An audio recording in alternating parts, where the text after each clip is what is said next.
Kinabahan ng kalaban na mag-alatimak si Dwight Ramos. Gulat itong coach ng Poland sa ginawa ni Dwight kalaban ang Rodman wannabe ng NBA na si Jeremy Sohan. Nagising sa mura ni Coach Tim Cone. Last friendly game ng Gilas Pilipinas kontra sa Wolves number 15. Ang Poland kalaban mga idol ng ating kambayan ng NBA player na si Jeremy Sohan. Magang naging aggressive si Kai Sotto, hindi kagaya sa laban kontra Turkey. Nagtala kaagad ng 6 points si Kai at hindi na foul trouble. Better performance for the 7-footer center ng Gilas Pilipinas. Mukhang na-surprise yata ang Poland dahil natambakan natin ang home team ng 7 points dito sa first quarter, 19-14. Dahil na rin sa depensang dala ni Chris Newsome. Noong nakaraan, tinambakan lang ng Team Poland ang New Zealand ng halos 30 puntos, 88-59.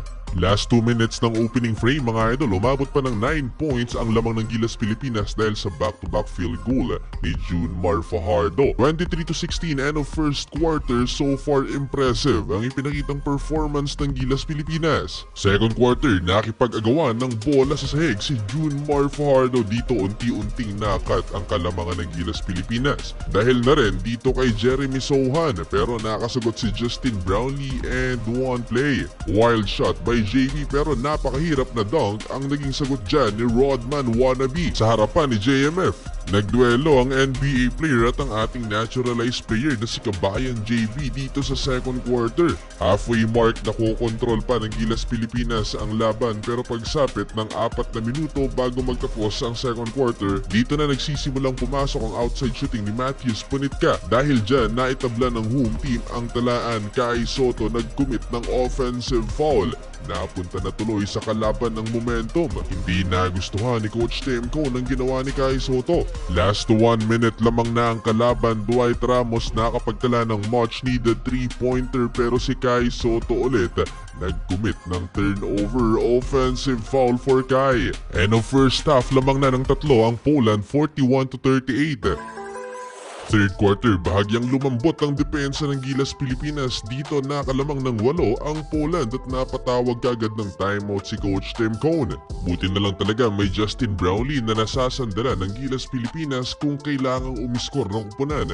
19 points na so far for JB, 50-47 under 6 minutes. Wala nang 4 na minuto ang natitira sa third quarter. Napakagandang pasa ni Kai Sotto kay Justin Brownlee, cutting layup. Etong dalawang big man natin na nagpapalakas sa depensa ng Gilas Pilipinas sa pintura. Paano pa kaya kung may AJ Edu? Last 2 minutes, back-to-back and one opportunity for Poland. Natapos ang third quarter lamang ng dalawa ang home team, 58-56. Di na pinaglaro dito sa second half si Jeremy Sohan. Fourth quarter, nasupalpal sa transition si Justin Brownlee. Nagresulta yan sa 3-pointer ni Sokolowski. Lumabas din ang problema ng Gilas Pilipinas. Nagkasunod-sunod ang turnover dahil wala ng true point guard ang ating kupunan. Nag-alarondo pa ang player na to ng kalaban pero naimintis ng kanyang teammate ang slam dunk na to. Lana, na-high blood na si Coach Tim Cone at nagmumura na sa kanyang mga players. We don't fucking buy it during the win. It's bullshit, fellas!